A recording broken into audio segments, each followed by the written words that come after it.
اور جب صحابہ کرام سے ہم تک پہنچی ہوئی چیز ہمارا عقیدہ ہے تو پھر اس کے خلاف سننے کی گنجائش بھی نہیں ہونی چاہیے۔ نبی پاک صلی اللہ تعالیٰ علیہ وسلم کے وصال کے بعد جب مسیلمہ کذاب نے جھوٹی نبوت کا دعویٰ کیا تو کیا ہوا؟ مناظرہ ہوا۔ حضرت ابو بکر نے کسی مناظرے کا انتظام کیا؟ نہیں کیا۔ کوئی بحث نہیں، کچھ نہیں کیا، سیدھے فوج کھڑی کر دی، سیدھے فوج کھڑی کی اور ایک شاندار جنگ لڑی گئی جسے جنگ یمامہ کہا جاتا ہے۔ اور ماضی کی جنگوں میں سب ملا کر اتنے صحابہ شہید نہیں ہوئے تھے جتنا اکیلے جنگ یمامہ میں صحابہ شہید ہوئے تھے۔ ایک جنگ لڑی گئی، اس کا راز کب کھلا؟ حضرت امام اعظم ابو حنیفہ رضی اللہ تعالیٰ عنہ کے زمانے میں بھی ایک شخص نے نبوت کا دعویٰ کیا اور اس نے کہا کہ میری دلیل تو سن لیجئے کہ میں اپنے دعوی نبوت پر دلیل کیا رکھتا ہوں۔ حضرت امام اعظم نے فتویٰ دیا کہ جو شخص اس کی دلیل سنے گا وہ بھی دائرہ اسلام سے باہر ہو جائے گا۔ اب تو لوگ کہیں گے کہ یہ تو بہت سختی ہو گئی، آج ہم لوگ بھی یہ تانا سنتے رہتے ہیں کہ بہت شدت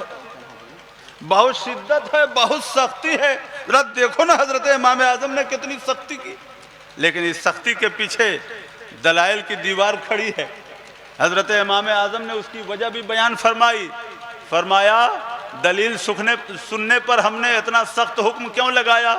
اس لیے کہ کسی کی دلیل تب سنی جاتی ہے جب اس کا امکان مان لیا جائے، دلیل تب سنی جاتی ہے جب پوسیبلیٹی مان لی جائے۔ اگر کوئی ابھی دعویٰ کرے کہ 12 بجے رات میں سورج نکلا ہوا ہے تو کتنے لوگ اس سے دلیل مانگیں گے؟ ذرا ہاتھ اٹھائیے تو، کتنے لوگ دلیل مانگیں گے؟ کوئی دلیل نہیں مانگے گا، سیدھے اس کو بے وقوف اور احمق گھوشت کر دیں گے لوگ۔ کیوں؟ اس لیے کہ اس وقت سورج نکلنے کا کوئی چانس ہی نہیں ہے۔ دلیل تب مانگی جاتی ہے جب اصل وجود کا امکان ہو، جب نبی پاک صلی اللہ علیہ وسلم نے فرما دیا کہ انا خاتم النبیین لا نبی بعدی، میں خاتم النبیین ہوں، میرے بعد کوئی نبی نہیں ہے۔ تو جب نہیں ہے تو پھر نہیں ہے، جو دعویٰ کر رہا ہے اس کا دعویٰ ہی اس کے جھوٹے ہونے کا ثبوت ہے، اس کا دعویٰ ہی اس کے جھوٹے ہونے کا ثبوت ہے۔ تو یہ ہوتا ہے عقیدہ۔ اس لیے دوستو، جو عقائد ہمارے بزرگوں نے ہمیں دیا، ہمارے باپ دادا نے ہمیں دیا، اس پر سختی سے قائم رہو، اور اگر ادھر ادھر کے چکر میں پڑے تو قرآن کی 2 آیت سنا کر کے میں بات ختم کر دوں، ٹائم ہو گیا ہمارا۔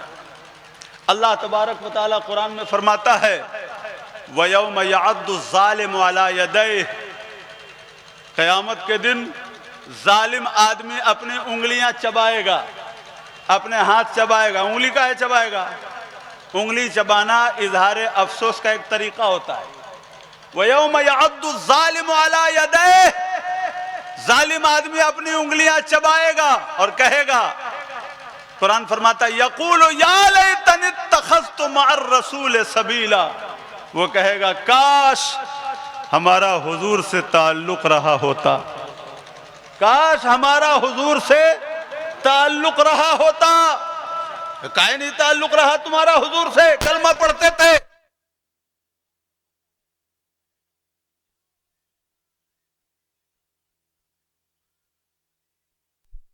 ہائے افسوس، کاش ہم نے فلانے سے دوستی نہ کی ہوتی، کاش ہم فلانے کی